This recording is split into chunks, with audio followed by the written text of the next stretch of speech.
Powered by the Montana Television Network. This is the 10 o'clock news on Q2, Montana's news leader. Good evening and thanks for joining us. I'm Russ Riesinger. Janelle has the night off. The number of coronavirus cases in America continues to grow by the thousands each day. Since 10 p.m. last night, the number of those infected has grown by almost 3,000 new cases to 9,345. That's according to Johns Hopkins. That's expected to balloon because more tests are being done. There are now 150 deaths reported. Montana now has 12 cases. 2 new cases were reported today. A man in his 50s from Missoula County and a man in his 60s from Gallatin County. And Wyoming still stands at 15. On Capitol Hill, the Senate passes an emergency bill, but lawmakers are still working on a $1 trillion rescue package. The Trump administration wants money for the airline and hotel industries, help for small businesses, and direct payments for everyday Americans starting next month. And the United States and Canada closed their mutual border to non-essential traffic today. President Trump said it was by mutual consent and would have no effect on trade. He said he expected the border to remain closed for 30 days. Billings restaurants are being forced to make some tough decisions as a result of the order from the health officer to close. Now, some are laying off staff and scrambling to create takeout menus. Q2's Mitch Legge checked out 2 restaurants that have been feeding Billings for decades to see how they're responding to the COVID-19. Here in Billings, bars, restaurants, casinos, and wineries have all been reeling from the decision from the Yellowstone County health officer to close for up to 1 week. Now, there is an exception to that order. Restaurants are still allowed to offer a takeout service, but the decision from the health officer came pretty suddenly and forced a lot of Billings restaurants to lay off a majority of their staff and left restaurants like Walker's forced to scramble to create a takeout menu.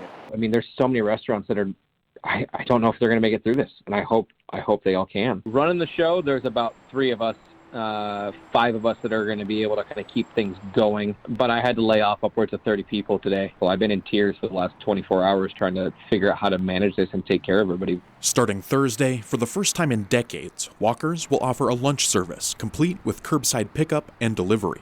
We're doing takeout lunch, takeout dinner, and trying to get that out there so people have an option. You know, that's not just, McDonald's at this point with DoorDash. We want people to eat local and support local as much as they can. Across the street at Jake's Downtown Steakhouse, owner Kathy Bolin is taking it day by day. Establishing a takeout service wasn't something her restaurant could do. With the kind of food that we serve, and it's kind of hard to do takeout to make it profitable. I don't think people that are unemployed and stuff will want to spend that kind of money on food like that. So I don't know. Jake's was supposed to receive a food delivery on Tuesday, but fortunately had time to cancel before it arrived. The leftover food at Jake's is going to employees, and Walker's is cooking free takeout meals for staff to help them through this troubled time. On the other side of this COVID-19 response, Walker's and Jake's would like to hire back as much of their staff as possible. In Billings, Mitch Legge, MTN News. Well, there will be a time when the Billings community will need to support local businesses in full force. In the meantime, Walker's chef Nick Steen says a good way to help is to buy gift cards for future meals via their website. At Walker's, those gift card sales will be used to help pay laid-off staff members. This week, the Yellowstone County Health Officer John Felton issued an order that temporarily closed all bars, brew pubs, wineries, and casinos. Those new guidelines and steps are now set in place for some establishments looking to reopen on March 24th. But right now, it's still up in the air whether that order will even be rescinded by then. At a news conference this morning, Felton said COVID-19 has changed the world we live in, and business as usual will not be usual for quite a while. This is why he released a new and strict action plan for business owners to follow. We've defined the plan. We're asking the owners or managers or operators, whoever's the person in charge, to agree to what's there. We leave it to them to decide how to implement it. And if we get called in to inspect or to check on it, the way we find out, do you have that plan, is you do things like you ask the workers, how often do you clean the table? What's your process for cleaning the gaming machines? It's trying to thread a very fine needle between having access to those kinds of services and those jobs in that business, and protecting the public's health at a very risky time.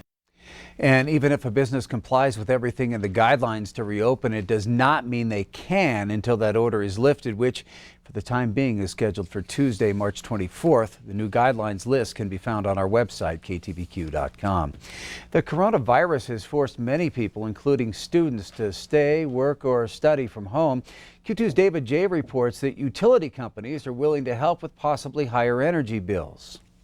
During the coronavirus outbreak, Northwestern Energy will not disconnect customers who cannot pay. Northwestern Energy has temporarily suspended all service disconnections for non-payment. We understand this will be a difficult time for many of us financially. Northwestern expects to see a different and more demand for electricity. We are prepared as energy loads shift. We see that at other times during the year when school's out or when there's long breaks from school or if people are home. The Yellowstone Valley Electric Co-op and Montana Dakota Utilities have also decided to give customers a break.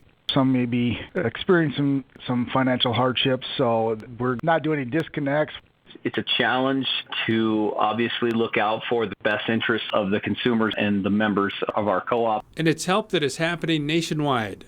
It's becoming pretty common across the country with all the utility companies doing this as well. The Great Co-op Consortium, most all of us are taking very similar actions. And while they cannot know how long this will last, they're ready. Hopeful that this is not a prolonged into a year or longer, but we have to see how this plays out. Whatever we can do to help everyone get through this is important. This is one issue we don't want people to worry about. In Billings, David J., MTN News. Northwestern Energy can also guide customers on getting help from the Low-Income Energy Assistance Program and Montana Energy Share. Well, I guess you could consider this some good news. We can tell you that gas prices across Billings have fallen below $2 a gallon in most places. Costco, Sam's Club, some Cenex and holiday stores all dropped their prices to as low as $1.95 a gallon. According to online gas tracker GasBuddy.com, Costco's and Sam's Club has Billings' lowest prices at $1.95. Some holiday, Conoco, and Cenex stores dropped their prices to $1.98. Unfortunately, pleasure at the pump translates into big worries in the oil industry. In North Dakota, home of the Bakken oil fields, Monday's price for North Dakota sweet crude had fallen to $18.50 a barrel, with West Texas Intermediate down to $28.70. That compares to prices of around $50 a barrel at the start of the year. The North Dakota Department of Mineral Resources monthly report out this week also hints at other factors that could spell tough times ahead in the oil patch. Department Director Lynn Helms warns that the industry projects a substantial reduction in rig count over the next few months due to dropping demand. Some hospitals are already quickly becoming overwhelmed by the coronavirus outbreak and say they're already short on protective gear and ventilators. Some facilities are also now scrambling to take routine care online. Yesterday, President Trump announced an extension of Medicare telehealth services. Medicare patients can now visit any doctor by phone or video conference at no additional cost, including commonly used services like FaceTime and Skype. Well, I talked to the CEO of the Billings Clinic today, who says they are ramping up their telehealth services in other efforts to limit the number of people who come into the hospital. What we've done is we've looked at the number of patients who normally would come in for clinic visits, and we shifted those visits to a more virtual type visit. The other thing we've done is we've limited access to the hospital to one entry point if you think you may have respiratory symptoms that may lead to a test for COVID-19. There are still a lot of people out there that feel like this is just being overblown. What would be your message to them? This is serious. Yeah, as a physician, as a parent, as a husband, take this seriously. We have never experienced anything like this. This is different from SARS. This is different from Ebola. This is different from the Spanish flu pandemic back in 1918. I recommend that you avoid contact of 6 feet. You work very closely with your family on personal hygiene, hand washing, and do not unnecessarily go out to participate in tasks that you normally would. Dr. Elner says he believes Billings Clinic is in good shape as far as equipment goes, with more than 50 ventilators and more than 9,000 protective masks available. As the nation's top airlines announce sweeping changes to their future flight schedules today, those reductions will be felt locally as well. Airport Director of Aviation and Transit Kevin Plone says flights across the board have not yet been canceled, but planes in Billings are taking off and landing only about 20 to 30% full. Travelers will likely see flights cut 20 to 25% next month and 50% come May and June. Airlines are revamping flight schedules as of April 1st, so Plone says passengers with flights after that date will likely be called to rebook. Still to come on the 10 o'clock news, COVID-19 has left groceries flying off shelves, and that has American agriculture workers working around the clock to maintain stability of our food supplies. That story ahead. And in sports, remember that guy from Billings who hit the $11,000 shot at last month's Cat Grizz game? Wait till you see what he's doing with his winnings.